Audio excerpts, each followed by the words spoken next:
Voilà, on prend les questions. Pour Daniel, c'est plutôt une précision. Alors, le jeu est un peu facile, hein. J'en ai conscience tu viens de faire une typologie extrêmement dense et très riche pour expliquer toutes les contradictions du monde social.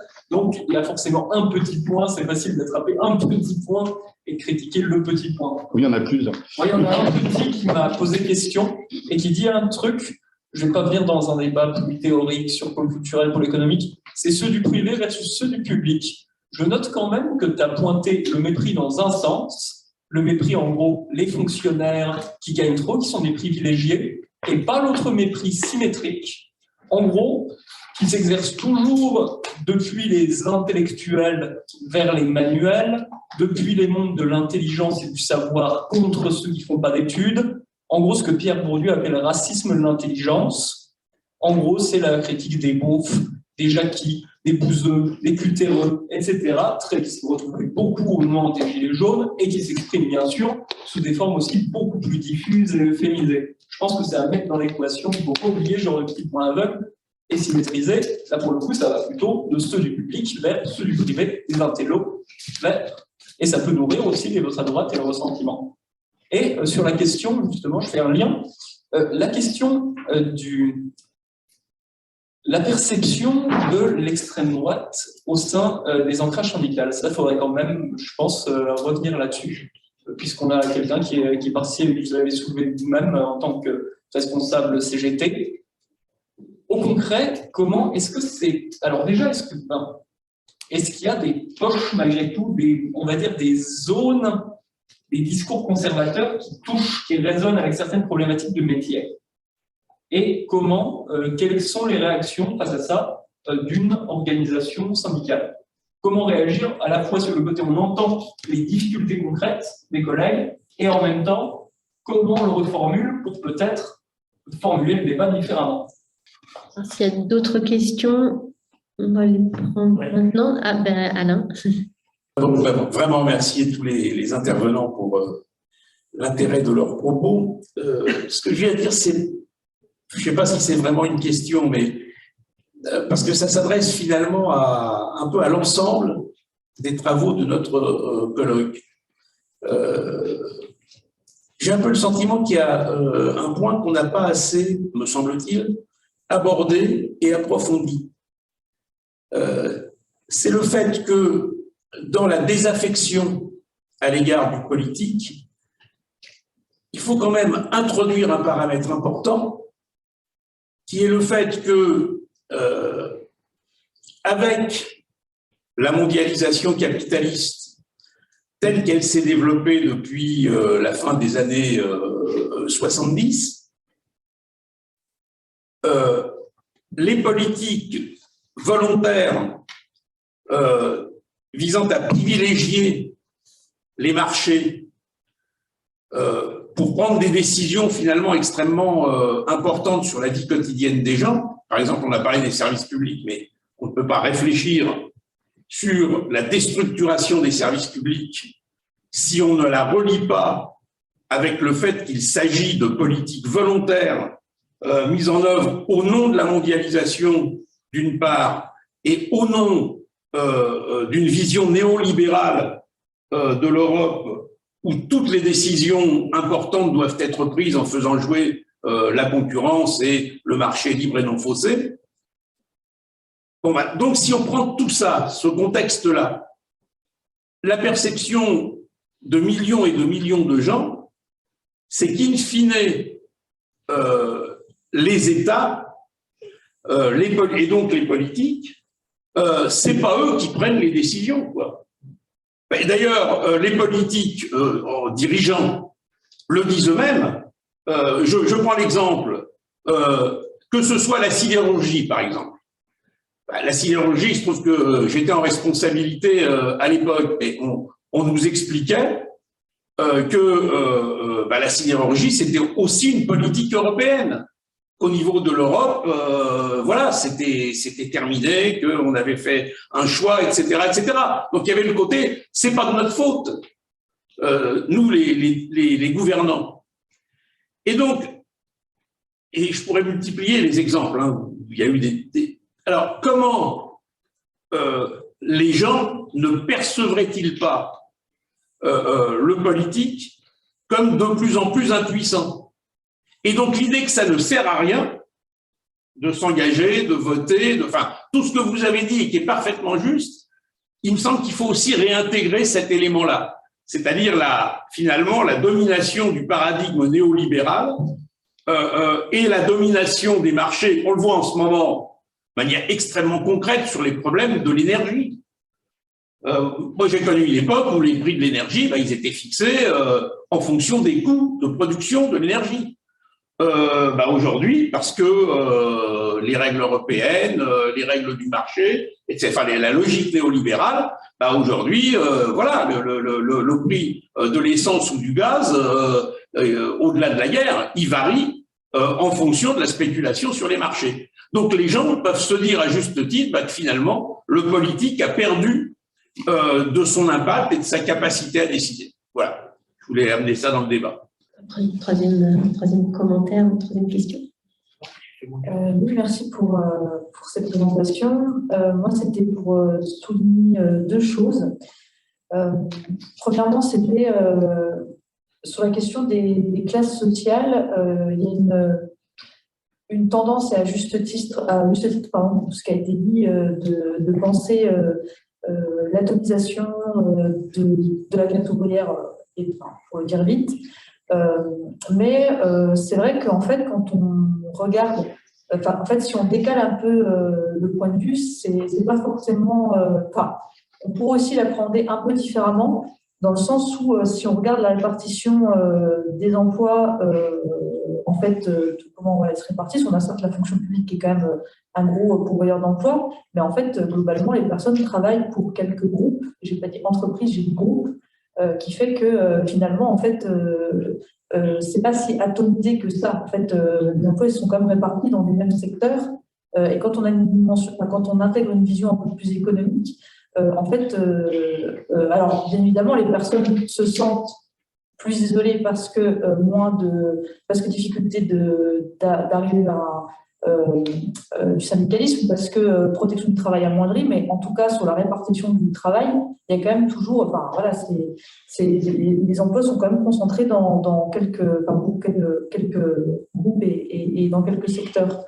Ensuite, sur la question de la division des ouvriers qui était pensée comme en fait une force de référence et motrice en termes de cotisation vers d'autres groupes. Je pense qu'il y a quand même la question des employés qui se pose, qui est aujourd'hui la catégorie socio-professionnelle la plus importante, la plus féminine aussi, et qui fait que quand on additionne ouvriers et employés, on est quand même à 50% de la population, et je ne suis pas sûre qu'il y a tant de différences que ça entre ouvriers et employés, dans le sens, enfin, en tout cas plus que ce qu'on aurait pu trouver, ça a été dit, entre ouvriers agricoles du sud de la France et par exemple ouvriers du livre en région parisienne. Et pour autant, l'unification symbolique, elle s'est faite à un moment donné sur une catégorie. Donc je pense que, enfin voilà, c'est des éléments que je voulais quand même mettre en avant dans le débat sur l'importance d'unification des groupes peut-être, et aussi la manière dont on comptabilise, enfin comment on parle de l'atomisation d'un groupe et comment on le voit un peu différemment, quoi.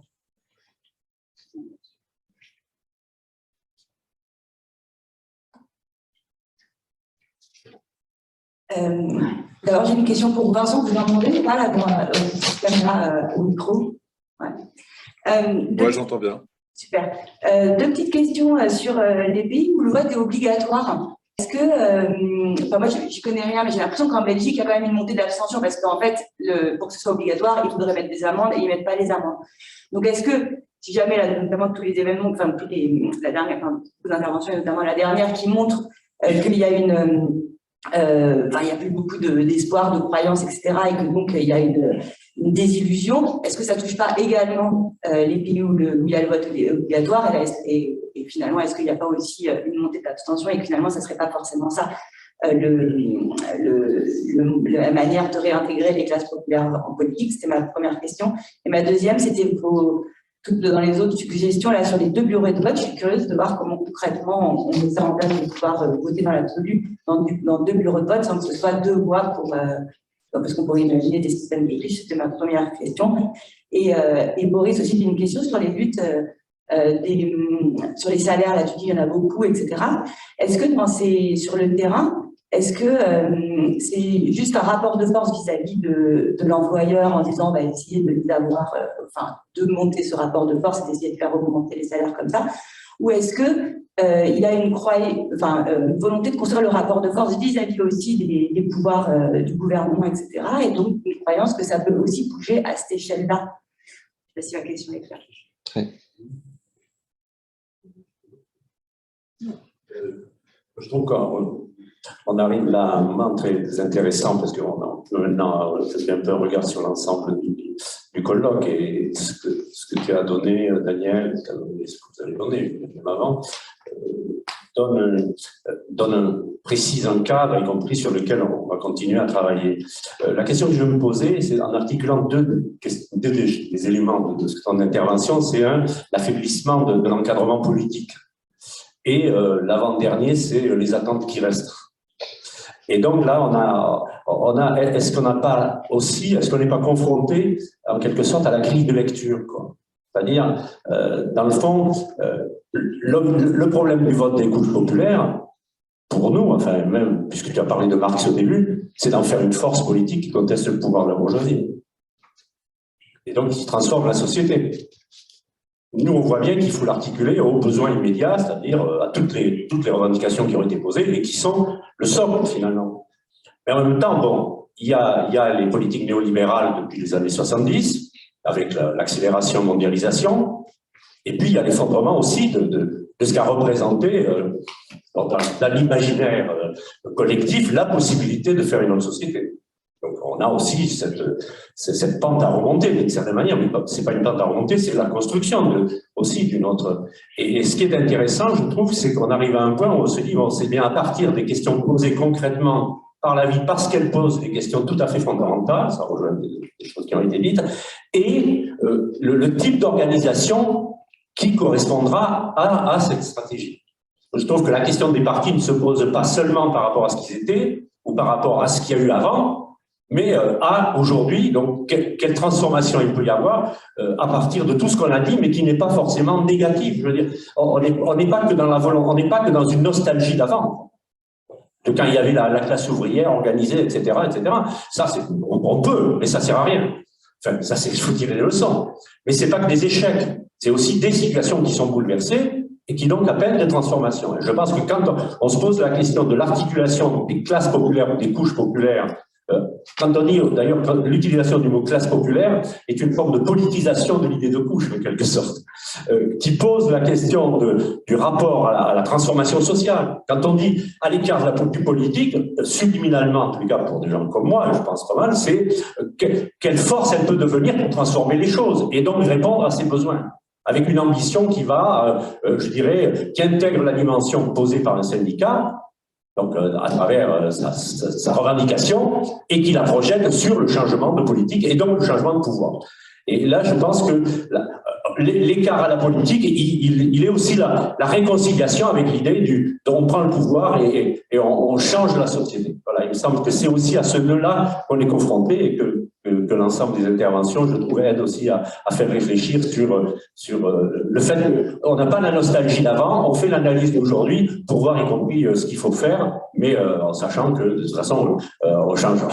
Il faut trouver les formes politiques qui correspondent aux situations et aux stratégies nécessaires aujourd'hui. Enfin, c'est comme ça quelques réflexions que m'ont donné les interventions, y compris les dernières, mais aussi peut-être à partir du colloque lui-même. Merci. Alors, il y a beaucoup de points qui ont été posés. On va peut-être faire un premier tour de réponse et de commentaires aux questions qui ont été posées. Alors, peut-être, Vincent, si tu souhaites répondre aux questions de Louise pour commencer. Oui, concernant le vote obligatoire, évidemment, le vote obligatoire, ça fonctionne s'il y a des vraies sanctions en cas d'absence de vote. Dans la plus grande partie des pays qui ont un vote obligatoire, en réalité, il y a une menace potentielle, mais les sanctions réelles affectent peu de gens. Le problème en Belgique, c'est que la commission électorale a eu la mauvaise idée d'indiquer que très peu de gens étaient sanctionnés. Donc, elle a rendu visible le fait que les représailles étaient modestes. Il reste qu'il y a pas mal de pays où la sanction, c'est non seulement une sanction financière, mais aussi des difficultés pour accéder à un certain nombre de postes, par exemple dans le secteur public. C'est pas du tout compliqué hein, de vérifier l'identité des gens qui ne sont pas allés voter. Donc, c'est une question réelle. Oui, il faut en effet mettre des amendes, mais rien ne s'oppose à ce que ça soit réalisé. Concernant le fait de voter dans plusieurs bureaux de vote, donc, il faudrait réfléchir aux détails logistiques, mais on pourrait tout à fait imaginer que des gens puissent dire jusqu'à même une semaine avant le vote qu'ils seront présents dans une autre localité, et de telle sorte, et dès lors qu'ils soient rayés de la liste des électeurs potentiels dans leur municipalité de départ et ajoutés dans la municipalité d'arrivée. Si c'est possible, j'aimerais bien aussi répondre à la question d'Alain concernant les effets de la mondialisation. Oui. Ouais. Donc, je pense que c'est tout à fait exact et je vois en fait même 4 mécanismes par lesquels la mondialisation pourrait contribuer à expliquer la baisse de la participation. Le premier, c'est que les économistes ont peut-être un peu survendu les bienfaits de la mondialisation. Il y a pas mal de théories de commerce international qui indiquent que les bienfaits devraient être positifs si on regarde les bienfaits en net, comme on dit. Mais évidemment, il y a des gagnants et des perdants. Et les perdants sont, par exemple, dans des industries qui délocalisent vers d'autres pays et dans lesquelles le chômage progresse. Et à cela s'ajoute le fait que les coûts de la mondialisation sont très clairs, puisqu'on voit, c'est très manifeste si on perd son emploi. Certains des bienfaits, comme le fait, par exemple, de pouvoir bénéficier de prix qui sont plus faibles, de bénéficier de produits auxquels on n'aurait pas eu accès sinon, sont moins visibles. Donc, il y a clairement ici peut-être une exagération de certains des bienfaits et cette montée du chômage qui est en partie liée à la mondialisation peut expliquer l'abstention. Le deuxième mécanisme, c'est que la mondialisation économique, eh bien, on voit bien que les échanges, les relations économiques sont définis à un niveau international, alors que les politiques continuent à être menées principalement à un niveau national. Donc, il y a une tension entre le niveau auquel des politiques sont décidées, le niveau du pays, et le niveau auquel les échanges économiques sont déterminés, ce qui contraint les politiques qui peuvent être menées au niveau national. Et ce qui aussi donne l'impression, justifie à mon avis, que la politique fait bon aujourd'hui. En gros, quelle fraction du taux de croissance est déterminée par les politiques publiques nationales versus l'influence de facteurs internationaux, eh bien, cette fraction est aujourd'hui plus faible qu'il y a 40 ou il y a 50 ans. Il me semble que la mondialisation crée ensuite une convergence, c'est le troisième mécanisme, une convergence des programmes des principaux partis. Et peut-être la meilleure illustration en France, c'est le tournant de la rigueur. Daniel mentionnait en 1984 des entreprises qui ferment et des manifestations contre le pouvoir socialiste à l'époque. Il y a eu une claire décision en 1983 de choisir l'Europe et donc de mettre fin à un certain nombre de politiques redistributives de gauche très fortes, augmentation du salaire minimum, etc., qui avaient donné lieu à de l'inflation. Cette inflation rentrait en tension avec les objectifs européens. Donc, la phase de la mondialisation à l'époque, c'est l'Europe, et l'Europe contraint les politiques publiques qui sont menées par Mitterrand et par son gouvernement. Il y avait beaucoup de ministres communistes à l'époque dans ce gouvernement. Évidemment, cette convergence des programmes réduit les bénéfices qu'on peut attendre de sa participation si on a l'impression que tous les politiques vont mener des politiques semblables. Et je pense que ça a ouvert un espace pour un nouveau parti qui est le Front National, qui a décidé de proposer sur le plan économique des politiques qui sont finalement assez similaires aux politiques que la gauche proposait. Et le quatrième mécanisme, c'est que la mondialisation rend plus difficile la lecture des enjeux, la compréhension des enjeux, puisque évidemment, il y a plus de forces qui peuvent affecter, par exemple, le taux de croissance ou le chômage. Ça rend plus compliqué la compréhension donc, des enjeux politiques, et donc ça augmente le coût de la participation politique et de l'implication politique des gens. Donc, en effet, je pense qu'il y a un nombre important de mécanismes par lesquels on peut lier la mondialisation à la faible participation actuelle. Merci Vincent. Alors, je vais passer la parole à Boris si tu veux répondre à les questions qui ont été posées sur les parties que tu as connaissent. Oui, je vais essayer de répondre le plus rapidement possible. Sur les poches ou les zones, dans la lecture qu'on a, c'est à la fois une problématique horizontale et puis verticale. C'est-à-dire qu'on s'aperçoit clairement qu'il y a des territoires où l'avancée des idées d'extrême droite est plus puissante qu'ailleurs. Et bien souvent, ce sont des territoires où les services publics sont en net recul, où l'industrie a foutu le camp depuis maintenant très longtemps, où c'est une ou deux générations qui sont marquées durablement par la dureté de la vie. Et ça, forcément, ça pèse énormément. Et puis, il y a aussi une situation dans laquelle, forcément, il y a une colère qui monte, une colère forte chez les travailleurs, où on cherche à trouver un responsable à cela, un coupable. Il y a souvent celui qui est désigné comme coupable, c'est celui qui vient d'ailleurs. Voilà. Alors, s'il n'a pas la même couleur que nous, s'il n'a pas la même culture, etc., ça en rajoute naturellement sur la question. Et donc, en tout cas, nous, la CGT, ce qu'on essaye de montrer, c'est que cette colère-là, elle doit se diriger non pas vers le travailleur qui vient d'ailleurs, mais elle doit se diriger vers celui qui exploite, et celui qui surexploite, et en l'occurrence, c'est le patron. Et donc, ça nous demande aussi en interne, bien souvent des débats, des explications. Ça échappait à personne, mais quand les sympathisants CGT, certains sont interrogés à la sortie des urnes, en grosso modo, il y a 10% des sympathisants CGT qui seraient amenés à voter pour un parti d'extrême droite. Et ça, je peux vous dire que quand la CGT, on l'a entendu, quand on l'a analysé, ça fait mal. Ça fait très mal à une organisation comme la nôtre parce que c'est tellement aux antipodes de ce qu'on représente, de l'idée qu'on se fait du monde du travail. Donc, en tout cas, il y a un gros travail qui est fait à la CGT depuis maintenant quelques temps sur ces questions-là. Donc, c'est surtout aussi, comme tu disais, identifier ces zones, ces poches et les raisons et comment on peut détourner les colères. Mais les colères, elles prennent aussi force. Ça répond un peu aussi sur la question mondialisation et environnement. Mais vous vous souvenez la fameuse phrase de Jospin, l'État ne peut pas tout. Là, vous savez, lâcher un truc pareil quand les travailleurs sont en grève, quand ils sont en train de perdre leur entreprise dans une zone déjà qui est fortement sinistrée par l'emploi, c'est un coup de massue pas possible. Et puis d'ailleurs, ça lui a coûté cher. Ça lui a coûté, ou ça nous a coûté cher collectivement. D'ailleurs, pour continuer dans le même état d'esprit, au même endroit, ou quasiment au même endroit, ou en Lorraine, Sarkozy et Hollande ont aussi fait en sorte que l'entreprise ne soit jamais rouverte, l'entreprise de sidérurgie. D'ailleurs, il y a une plaque qui a été posée par les travailleurs. Ici, J, les promesses de un tel et un tel. Donc, vous voyez, ça marque durablement ce genre de choses. Et moi,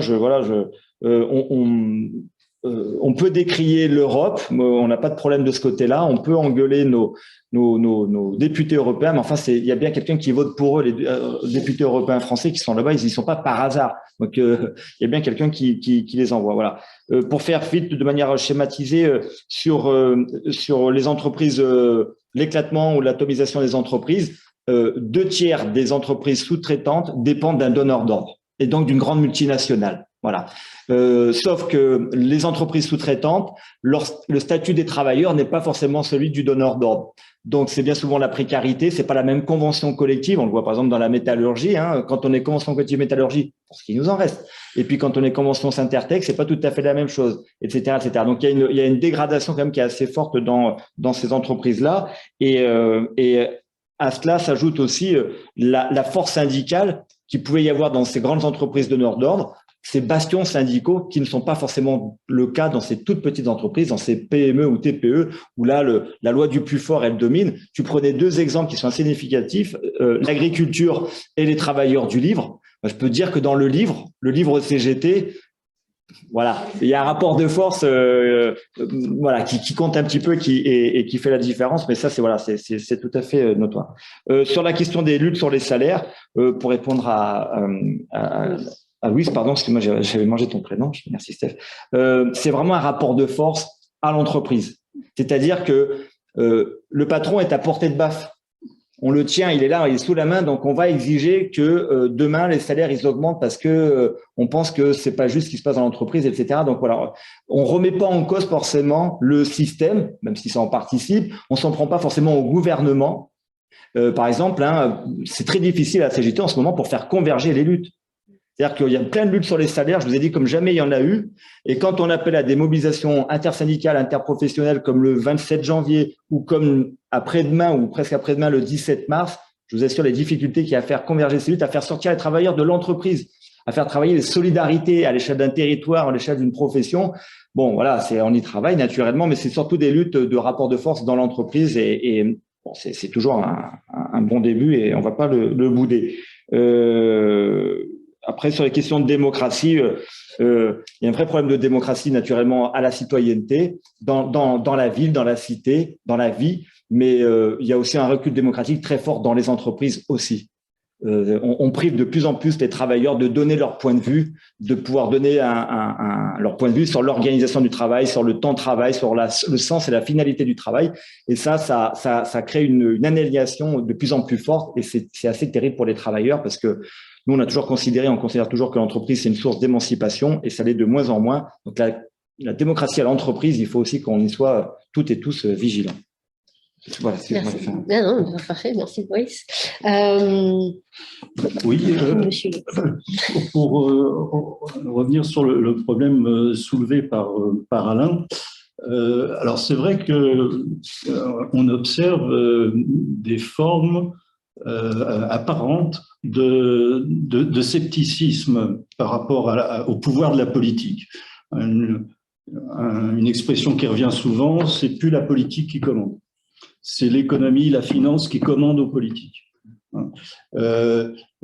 Maintenant, avec la mondialisation, avec l'Union européenne, c'est plus les gouvernements nationaux qui décident. Donc ça, ce sont des jugements qui reviennent très fréquemment. Alors plutôt dans les catégories les plus politisées et les plus éduquées, parce que ça suppose une capacité de jugement. Un point de vue général. Bourdieu disait un point de vue général, c'est un point de vue de général. C'est vrai, celui qui regarde les choses de haut, quoi, avec la lunette. Alors, ça n'empêche pas. Donc, apparemment, on pourrait dire c'est une grave crise de confiance. Ça n'empêche pas des remobilisations dans des périodes électorales. Par exemple, quand même, c'est pas possible que la gauche passe à nouveau, quoi. Donc, j'y crois pas beaucoup, mais quand même, j'y crois suffisamment pour. Je vais voter à droite, quoi. Voilà. Donc ça, c'est des choses qu'on observe. Les plus sceptiques. Qui tiennent un discours, voilà, la politique, c'est plus la politique commande, c'est plus ça qui est important. Dans un certain contexte de mobilisation, ils peuvent tout à fait trouver des raisons quand même de s'investir dans la politique. Et alors ça, donc ces jugements-là, il y a aussi du jugement, la politique maintenant, ils sont pas capables de résister à la rue, aux manifestants, ça c'est un discours à droite. Voilà, c'est un scepticisme par rapport à la capacité à gouverner et imposer. Voilà. Alors paradoxalement, ça on n'observe pas ça dans les catégories populaires. Vraiment, les catégories populaires les plus à distance du politique, elles n'ont pas ces formes de jugement global sur la politique. Leurs jugements sont self-related. C'est-à-dire, c'est des jugements par rapport à leur situation. Et c'est peut-être là qu'il y a le plus de croyances maintenues. Par exemple, je me souviens d'une jeune femme qui était interne dans un centre équestre et qui allait se retrouver au chômage, et qui dit ouais, les hommes politiques, ils pensent qu'à eux, quoi. La belle vie, le président là, il est toujours en train de se balader à l'étranger, et pendant ce temps-là, il s'occupe pas du chômage. Pendant ce temps-là, il ne s'occupe pas du chômage. C'est-à-dire que, tacitement, s'il était un peu moins égoïste, il s'occuperait du chômage et les choses iraient mieux. Donc oui, tacitement, c'est quand même des croyances maintenues, quoi. Je me souviens un ouvrier d'une entreprise de métallurgie en Bourgogne, bon, qui disait ouais, je crois plus, hein, de toute façon, c'est tous pareils. Mais, enfin, s'il y en avait un quand même qui me proposerait un truc qui tient la route, à moins d'impôts et du boulot, ben, je voterais pour lui. Hein, voilà, donc il y a ces formes de croyances maintenues. Alors, Vincent a soulevé, je crois, une question aussi extrêmement importante et qui participe un petit peu de cette crise de confiance, hein, dans la politique. C'est le décalage entre les niveaux de décision qui sont quand même de plus en plus européens pour ce qui nous concerne et mondiaux également, hein, dans un certain nombre de domaines, et les mécanismes de représentation politique qui demeurent à dominante nationale. Hein, voilà. Alors, en sciences politiques, par exemple, quand on analyse les élections européennes, on les analyse comme des élections nationales de second ordre.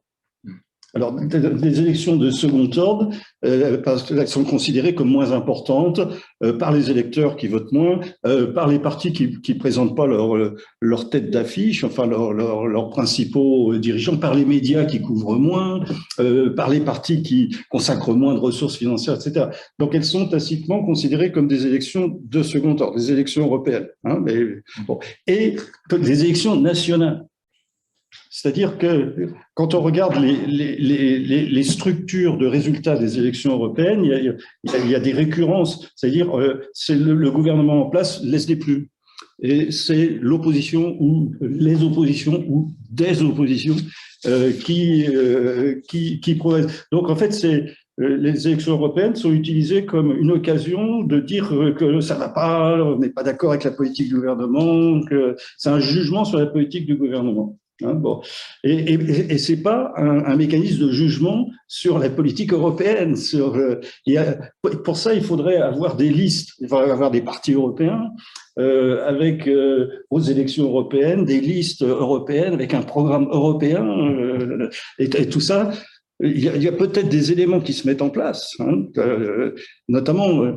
On observe que les élections européennes sont les seules élections où il y a une légère diminution de l'abstention électorale.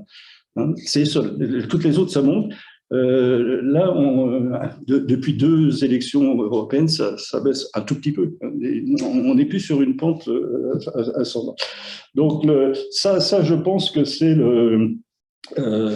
une des raisons aussi de la crise de confiance dans la politique, hein, c'est ce décalage structurel, quoi, entre les lieux véritables où se prennent beaucoup de décisions et les lieux de représentation. Sur le vote obligatoire, Vincent, alors la réponse à la question de Louise.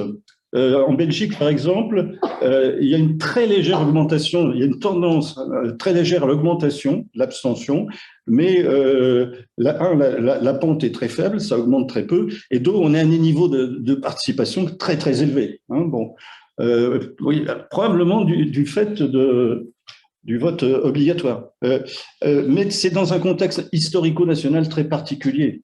Je suis pas sûr du tout que si on transposait l'obligation du vote en France, ça produirait les mêmes effets, parce que de 2 choses l'une, ou bien c'est sanctionné, ou bien c'est pas sanctionné.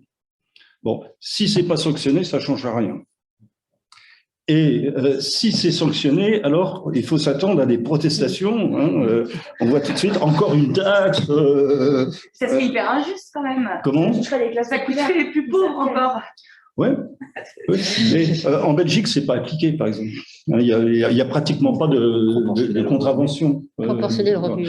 Donc, du coup, l'introduction du vote obligatoire en France, moi, je pense que ce serait peut-être même plutôt contre-productif, hein, compte tenu de l'histoire sociale de la France. Voilà. Et, alors, Vincent, si on fait toutes les élections en même temps, donc l'élection municipale en même temps que l'élection présidentielle, et si on peut voter dans n'importe quel bureau de vote, comment on fait pour le dépouillement des scrutins pour l'élection municipale? Ça devient un enchevêtrement absolument épouvantable. Comment on fait? Je ne sais pas, il faut, comme je disais, il faut réfléchir aux détails logistiques, mais pour l'élection présidentielle, il n'y a pas d'obstacle à ce qu'on puisse voter dans différents bureaux de vote. Oui, mais Je ne dis pas que je suis en faveur d'aligner le calendrier de toutes les élections, mais certainement le calendrier de toutes les élections locales, ça me semble en tout cas une politique à considérer. Il y a déjà des élections locales qui ont lieu au même moment, mais on pourrait systématiser cela. On ne va pas non plus sans doute aligner les élections européennes avec les élections françaises, mais on pourrait imaginer d'avoir seulement 3 grandes dates pour les élections présidentielles et législatives. Pourquoi faire les élections législatives ensuite et ainsi leur retirer toute l'importance? Donc, présidentielle législative, régionale, départementale, municipale et européenne, ça ferait 3 dates, ça serait déjà nettement moins que ce qu'on a aujourd'hui. Les présidentielles et législatives, je valide. Oui, moi aussi. Ça nous valide, ça réglerait pas mal de problèmes. Oui, on a une question derrière. Merci. En fait, juste une réaction à ce qui vient d'être dit. Est-ce qu'il n'y a pas un risque de surdéterminer un peu plus encore le résultat des élections législatives en fonction de la présidentielle, ce qui est déjà le cas aujourd'hui? Je me posais la question si ça n'a pas quand même concouru à ce que le Parlement soit affaibli en termes de représentativité, de légitimité par rapport au pouvoir présidentiel. Et si on vient vers la confusion des 2 élections, est-ce qu'à un moment donné, on ne va pas renforcer ça? C'est une question pour Vincent. Est-ce que quelqu'un souhaite répondre? Oui, je peux répondre. Je pense qu'en fait, cette surdétermination des élections législatives par le résultat de la présidentielle, il a lieu aujourd'hui. On l'a vu en 2017, il y a eu une majorité très forte pour En Marche aux élections législatives et ça a été interprété comme une intention de la part des électeurs de donner une majorité confortable au président nouvellement élu. En 2012, il y avait aussi une vague rose aux élections législatives suite à la victoire de Hollande. Donc, le calendrier actuel dans lequel les élections législatives ont lieu 6 semaines après l'élection présidentielle est un calendrier dans lequel j'aurais tendance à dire que cette tendance est encore plus forte que si les 2 élections avaient lieu le même jour et donc on votait aux élections législatives sans connaître le résultat de l'élection présidentielle. Ce qui est intéressant, c'est que je pense que c'est un souci, en effet, à avoir en tête si on réfléchit à un alignement des calendriers des élections, mais il n'y a pas forcément une nécessité à ce que les électeurs votent de la même façon. Par exemple, aux États-Unis, où les élections ont lieu le même jour, il arrive, même dans des États démocrates comme le Massachusetts, qu'un gouverneur républicain, donc le Massachusetts, c'est un État où le président démocrate, le candidat démocrate, obtient toujours une majorité extrêmement confortable lors de l'élection. Mais il arrive qu'un gouverneur républicain soit élu et l'interprétation dominante de ce phénomène, c'est qu'il y a souvent un souhait de la part des électeurs d'avoir une division du pouvoir dans différentes instances et donc ils vont au niveau, par exemple, de l'État du Massachusetts, élire une assemblée démocrate et un gouverneur républicain. Donc, il y a quand même un nombre non nul et un nombre important d'électeurs qui sont prêts à faire ce qui s'appelle aux États-Unis du split ticket voting, dans lequel ils vont voter pour un gouverneur d'un parti et pour un représentant du parti opposé. Merci Vincent. Je crois que... Oui, ça c'est vrai dans le contexte des États-Unis, mais quand même dans le contexte français, ce que l'on observe, c'est la version de calendrier introduite par Lionel Jospin a produit un effet pervers qui a constitué les élections législatives comme des élections secondaires de confirmation. Hein, et la tendance s'est renforcée ces dernières années. Donc, du coup, ça plaide plutôt, à mon avis, pour un découplage des 2 élections et une réinversion de calendrier. C'est-à-dire qu'il faudrait que les élections législatives précède l'élection présidentielle, parce que d'un point de vue de citoyen, c'est une calamité, quoi, cette élection présidentielle. La France, quand même, c'est le seul pays où tout dépend des décisions d'un homme. C'est absolument épouvantable. Et une chose que je voulais dire, j'ai oublié de dire à propos de ce problème du découplage entre les lieux de pouvoir qui sont de plus en plus européens, internationaux ou mondiaux, et les lieux de représentation, les lieux de la politique démocratique qui restent nationaux. Bon, un effet pervers, on le voit bien dans l'élection présidentielle en France, c'est que les candidats sont quand même obligés de mobiliser, donc ils font des promesses et ils prennent des engagements comme s'ils avaient toujours le pouvoir de décider. Et donc ça génère des attentes qui sont un peu inévitablement déçus, parce que dès que le nouveau gouvernement est en place, bon, il va se coltiner avec les mécanismes intergouvernementaux à Bruxelles, il va être obligé de faire des compromis, des concessions à tel ou tel, et du coup, il n'est pas en mesure, quoi, de tenir ses engagements ou ses promesses. Donc c'est un mécanisme très pervers, hein, qui a contribué à la défiance à l'égard de la politique, parce que l'élection présidentielle donne l'impression que tout dépend. En ce moment, tout le monde nous dit que c'est une élection décisive pour l'avenir de la France. Donc on a vraiment l'impression que selon que c'est X ou Y qui va être élu, ça va tout changer, quoi, hein. Bon, donc cette élection présidentielle, elle est extrêmement perverse, quoi, hein. Bon, je trouve, c'est un jugement, hein, de valeur. Et elle produit des effets délétères, y compris du point de vue de la confiance dans l'activité politique démocratique. Alors, à moins qu'il y ait un autre commentaire ou une autre réaction, on va remercier très sincèrement tous les participants, les intervenants de ce colloque, et en particulier ceux de cet après-midi, où qu'ils soient. Merci beaucoup de vous être joints à nous et de nous avoir apporté vos éclairages sur ces questions qui nous préoccupent tous. Et je vais laisser la parole pour conclure à Fabienne. Alors, c'était prévu.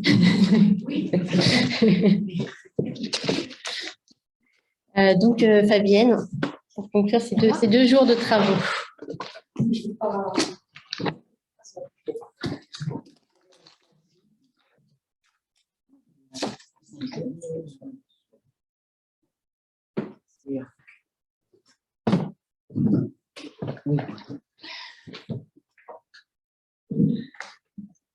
Ça va durer 2 minutes. Non, parce que je trouve qu'après une journée et demie de travaux, comme nous venons de les avoir, ce serait très présomptueux d'oser faire des conclusions. Ça, c'est la première chose. Et la seconde, c'est parce qu'il n'y a pas de conclusion à faire, parce qu'on veut continuer. Je pense que ça, c'est très important. Donc, moi, ce que je suis amenée à faire, c'est d'abord à remercier les intervenants et l'équipe pour ce colloque qui a été vraiment très, très riche et très utile. Et c'est pour ça que je disais il faut continuer. Il faut continuer, et le meilleur moyen va nous être donné vite, puisque toutes les interventions, les réflexions, les analyses vont être publiées dans les actes du colloque. Ces actes, nous les publierons et les présenterons plutôt au mois de septembre. On utilisera la Salon du Livre de la Fête de l'Humanité. Là, il y a tous les éditeurs et tous les lecteurs et auteurs potentiels qui peuvent être rassemblés, réunis pour travailler. Et j'ai envie de dire, en écoutant, l'intention n'est pas d'en rester à la Fête de l'Humanité, enfin à ce débat-là, à un seul débat.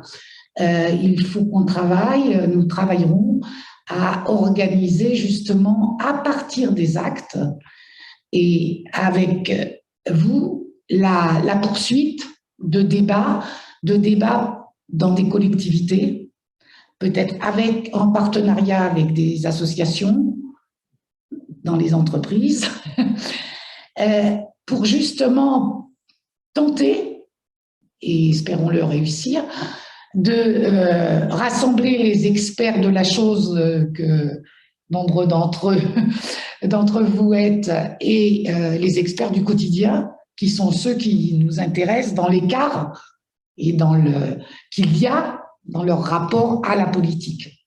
Et les uns et les autres, ça fait partie aussi, ce travail ensemble, ça fait aussi partie de ce qu'il est nécessaire de retisser, de renouer, pour justement aller vers une réintervention possible du plus grand nombre dans le champ politique, et notamment une réintervention des classes populaires dans le champ de la politique.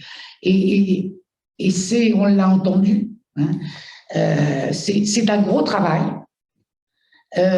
parce que les comportements politiques de la classe ouvrière et des couches et classes populaires, c'est pas évident. Hein, on nous l'a dit hier, ça ne l'a jamais été vraiment, mais ça l'est de moins en moins. Donc, il y a là un enjeu, je dirais, social, un enjeu démocratique et donc un enjeu politique majeur qu'il nous appartient comme fondation à éclairer. C'est le travail de la fondation, à éclairer les débats, à provoquer les rencontres. Ensuite, je l'ai dit, il n'y a pas d'évidence, mais le travail qu'il y a à faire est de ce retissage de liens, de cette reconstruction de solidarité même, hein, puisqu'on a parlé justement à l'intérieur même des classes populaires de division possible, justement, on se trompe de colère, on se trompe d'adversaire. Donc, il y a à reconstruire, retisser des solidarités, à faire aussi, et là, redonner du sens au sentiment de classe, oui, comme il a été dit, au vote de classe, à l'intervention des citoyens dans le jeu politique. Et cela veut dire redonner du sens et de la valeur à la dignité. Parce que on a entendu beaucoup des citoyens des classes populaires qui justement se retrouvent plus citoyens parce que ils sont les à part. Et ils sont mis à part et ils se sentent eux-mêmes, ils intériorisent eux-mêmes une dégradation. Et donc, c'est pour ça que c'est compliqué. J'ai beaucoup, comme tous, je pense, apprécié l'intervention du maire pour ça, parce que quelque part, on redonne de la dignité. On vous propose de vous redonner du pouvoir d'intervention dans un contexte qui vient d'être décrit très compliqué, mais en tous les cas, le droit d'avoir le pouvoir d'intervenir. Et ça, je pense que c'est là-dessus que nous allons continuer à travailler avec vous, avec des propositions d'autres qui viendront de vous d'ailleurs aussi, pas seulement de nous. Et je crois vraiment que là, la Fondation Gabriel Péri a ouvert un chantier et pour lequel nous vous solliciterons très vite. C'est pour ça que je n'ai pas envie de dire... on n'a pas envie de vous dire au revoir et à un de ces jours, hein, mais de dire à très vite et le temps, puisque chacun d'entre vous doit devoir rendre sa copie pour faire les actes, tout ce temps-là, qu'on l'utilise aussi, justement à voir comment on se sert de ce colloque, et par YouTube d'ailleurs aussi, hein, et par les actes pour que l'année prochaine, justement, il y ait cette question qui devienne une question pas seulement de cercle étroit, mais qui soit prise en charge beaucoup plus par beaucoup plus de monde. Voilà, je vous avais dit, ça ne sera pas long.